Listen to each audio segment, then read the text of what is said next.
So it's looking like a ham and cheese sandwich, I mutter before looking over my shoulder at her, where she's sitting at the breakfast bar.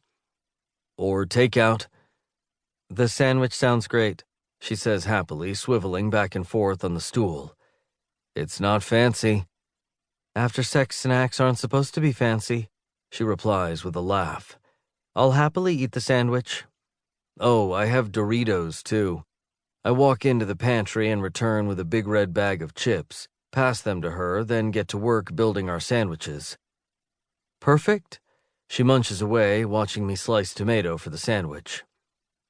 And you lied. That's a fancy sandwich. I'm not just going to slap a slice of ham between two pieces of bread and hand it to you, I reply dryly.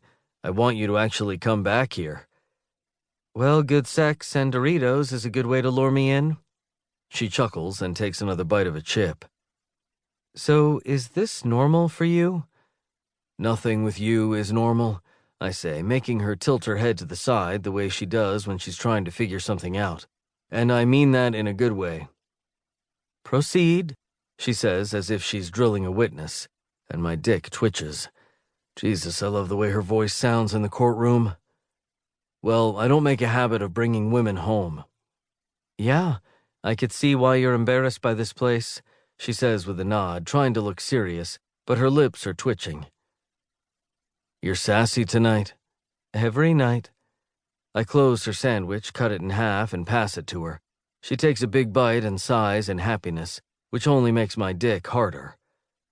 Okay, this is a really good sandwich. Now you were saying?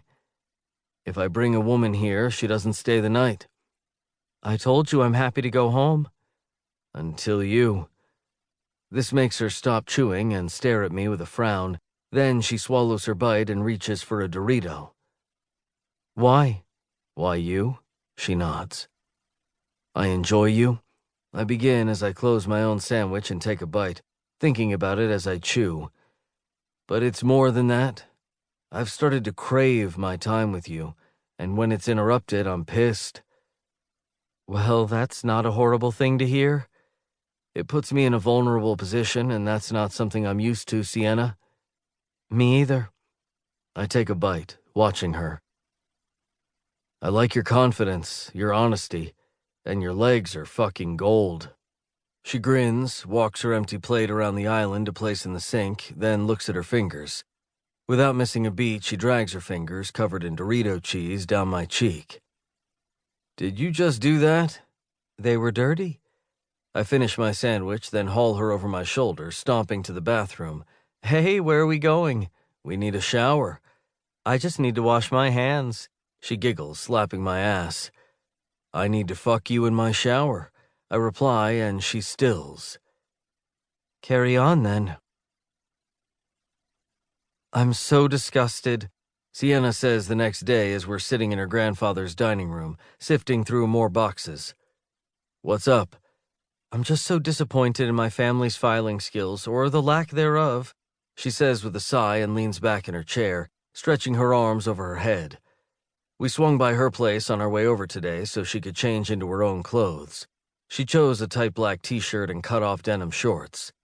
And now that I know what she looks like naked, well, that's pretty much all I see when I look at her.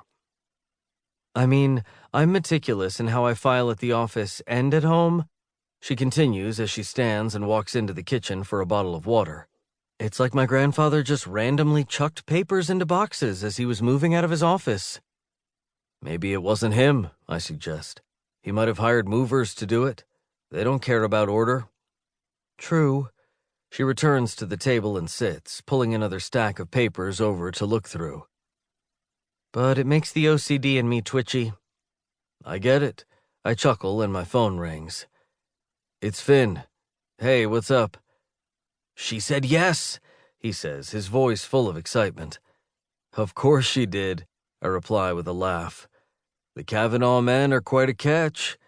Sienna rolls her eyes and I raise a brow, making her giggle. I just wanted to call and give you the official news, and you and Carter were right. Proposing here was absolutely the right thing. It was meaningful and intimate. Did you cry? I demand. No, but she did. I can hear the satisfaction in his voice, and it makes me happy for him.